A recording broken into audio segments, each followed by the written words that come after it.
Assalamualaikum warahmatullahi wabarakatuh.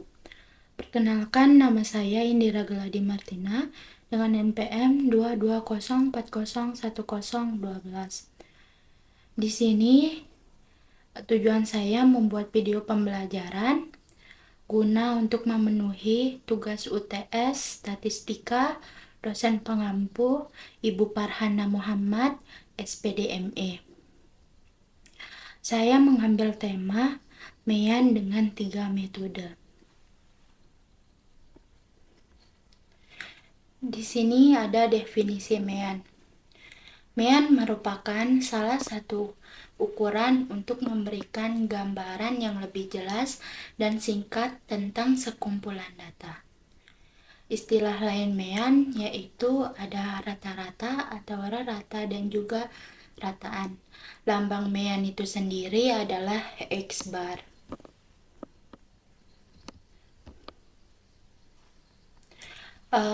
Di sini ada MEAN dengan 3 metode. MEAN dengan 3 metode itu ada 3. Yang pertama itu sigma atau nilai tengah. Rumus sigma yaitu XI sama dengan sigma FI dikali dengan XI per N. XI ada nilai titik tengah dan FI adalah frekuensi dan N adalah total semua frekuensinya.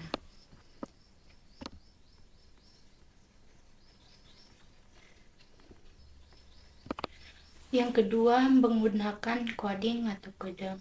Rumus coding di sini X sama dengan XO plus sigma FI dikali dengan CI per N dikali I.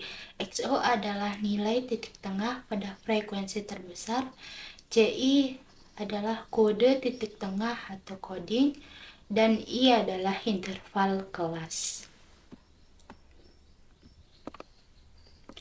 Yang ketiga, rata-rata sementara atau dugaan. Di sini rumusnya X sama dengan XO plus sigma FI dikali DI per N. XO adalah rata-rata sementara, sedangkan DI adalah selisih antara nilai tengah dan rata-rata sementara. Di sini ada contoh soal yang dimana contoh soal ini menyuruh kita untuk menghitung nilai rata-rata matematika 40 siswa menggunakan rumus sigma, coding, dan dugaan. Nah, di samping perintah soal tersebut sudah ada kelas dan intervalnya yang akan kita hitung menggunakan rumus sigma, coding, dan dugaan. Yang pertama, menggunakan sigma atau nilai tengah. Nah, cara kita menentukan nilai tengah dari data tersebut mudah sekali. Caranya tinggal kelas pertama ditambahkan dengan intervalnya. Contohnya 47 ditambah dengan 51 sama dengan 98.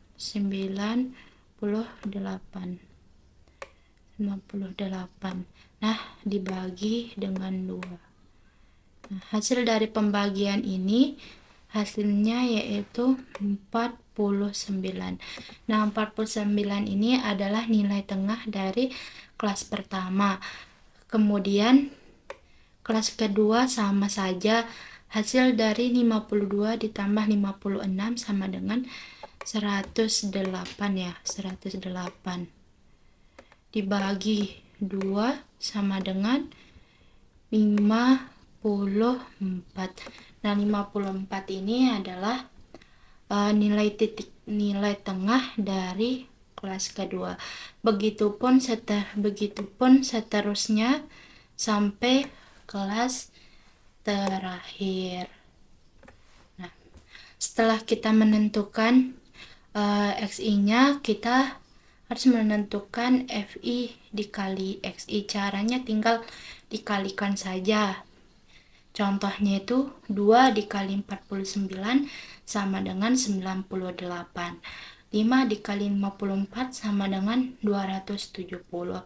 Begitupun seterusnya sampai kita menemukan hasil dari FI dikali SI sama dengan 2520. Nah, selanjutnya kita menuliskan rumus.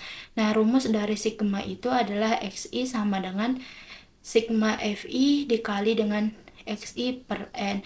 Nah, FI ini kan sudah kita temukan. Kita pindah jadi 2520 dibagi 40. Dari mana dapat 40? Dari sini. Dari jumlah frekuensinya 40. Jadi sama dengan 63. Nah, 63 ini adalah nilai dari sigma atau nilai tengah yang kita gunakan untuk mencari nilai tersebut. Yang kedua, menggunakan coding atau kode. Di sini kita harus menentukan frekuensi terbesarnya terlebih dahulu. Nah, frekuensi terbesarnya di sini adalah 12 pada kelas keempat, sehingga kita menemukan titik tengah pada frekuensi terbesar sebesar 64. Nah, 64. Setelah itu kita mengcoding mulai dari 0 pada kelas keempat, sehingga atas 0 itu menjadi negatif dan di bawah 0 menjadi positif. Setelah kita menemukan letak codingnya di mana, kita menentukan FI dikali dengan CI. Caranya frekuensi dikali dengan coding. 2 dikali dengan min 3 sama dengan min 6. 5 dikali min 2 sama dengan min 10. Begitu selanjutnya sampai kita menemukan hasil min 8.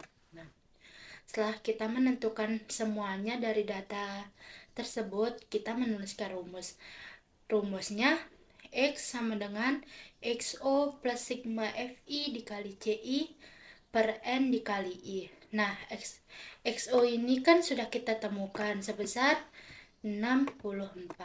Nah, 64 ini ditambah dengan min 8. Min 8 ini nilai dari FI dikali CI-nya. Nah, dikali 5. Dari mana dia dapat 5? Dari masing-masing kelas itu intervalnya 5. Nah, setelah itu dibagi 40 sama dengan 64 dibagi 64 min 1 atau dikurang 1. Dari mana dapat 1? Dari min 8 kali 5 sama dengan min 40. Nah, min 40 dibagi 40 sama dengan min 1 hasil. Jadi 64 dikurangi 1 sama dengan 63. Nah, 63 ini adalah nilai dari coding yang sudah kita tentukan. Yang ketiga, kita menggunakan rata-rata sementara atau dugaan. Di data ini rata-rata sementaranya yaitu 59. Nah, setelah kita menemukan rata-rata sementaranya itu, kita harus menentukan DI-nya. Nah, DI ini adalah selisih antara nilai tengah. Contohnya apa? 59 dikurangi 49. Hasil dari pengkurangan tersebut ini min 10. Nah, min 10 ini adalah nilai dari DI kelas pertama. Nah, selanjutnya ada kelas kedua, 59 dikurangi dengan 54, hasilnya min 5. Nah, min 5 ini adalah DI dari kelas kedua. Begitupun selanjutnya sampai kelas terakhir. Nah, setelah kita menentukan DI-nya, kita harus menentukan FI dikali DI. Caranya itu tinggal dikalikan. 2 dikali dengan min 10 sama dengan min 20. 5 dikali min 5 sama dengan min 5. Nah, setelah hasilnya itu 160. Nah, 160 ini adalah nilai dari FI dikali DI. Selanjutnya, setelah kita menemukan semuanya dari data tersebut, kita menuliskan rumus. Nah, rumus dari rata-rata sementara itu adalah X sama dengan XO plus F, sigma FI dikali DI per N. Nah, XO ini kan sudah kita temukan sebesar 59. Nah, 59 ini adalah nilai rata-rata sementaranya. Nah, jadi 59 ditambah dengan sigma FI dikali DI ini kan sudah kita temukan sebesar 160. 160 ini dibagi dengan 40. 40 ini didapat dari total frekuensi semuanya. Nah, setelah itu hasilnya adalah 59 ditambah 160 dibagi dengan 40 sama dengan 4. Nah, setelah kita menemukan hasil pembagian ini, kita tambahkan. Sama dengan 59 ditambah 4 sama dengan 63. Nah, 63 ini adalah nilai dari rata-rata sementara yang sudah kita cari. Dengan berakhirnya video pembelajaran yang sudah saya sampaikan, semoga kedepannya bisa bermanfaat bagi kita semua. Sekian dari saya. Wassalamualaikum warahmatullahi wabarakatuh.